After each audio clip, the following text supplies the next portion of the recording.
वरुण सिंह ठाकुर, वापी शहर यूथ कांग्रेस प्रमुख। ગયા મહિને અમે વાપી તાલુકા સ્વાગત કાર્યક્રમમાં લારી પાથરનાના અરજી પણ કરી હતી અને આવેદનપત્ર પણ આપ્યું હતું। એ અરજીનો નિકાલનો આજે વલસાડ જિલ્લાના કલેક્ટર શ્રીના અધ્યક્ષતામાં વાપી મામલેદાર કચેરી ખાતે મિટિંગ યોજવામાં આવી।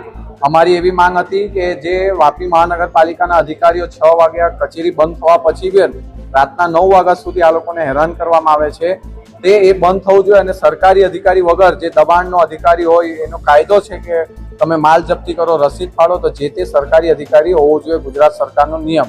પણ કલેક્ટર સાહેબે એમ કીધું છે કે તમે યોગ્ય નિર્ણય એટલે કે યોગ્ય વૈકલ્પિક જગ્યા શોધી અમને આપશો, તેમાં અમારો મહાનગરપાલિકાના જે બી અધિકારી હશે એમનો સંપૂર્ણ સાથ સહકાર હશે।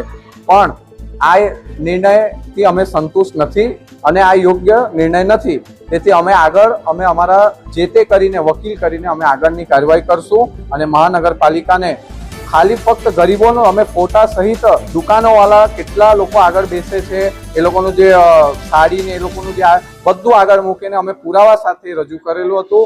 પણ આ તો કહે ને કે જેની સરકાર જિસકી લાઠી ઉસકા ભેં તેવો ઘાટ છે। એટલે આ ગરીબ સાથે અન્યાય। એક તો આ લોકો 20,000 50,000ની લોન લીધો, આમાં કોઈ વિધવા છે, કોઈ બે સહાય છે, કોઈ નાના બાળકો ભણતા હોય, એ લોકો જશે કાં? આવનારા દિવસોમાં મેં તો આ લોકોને કીધું છે કે બહુ જો કરે ને તો આત્મદાહ કરો વાપી મહાનગરપાલિકાની સામે, તો જ આ ઊંઘતી સરકારને ખબર પડશે।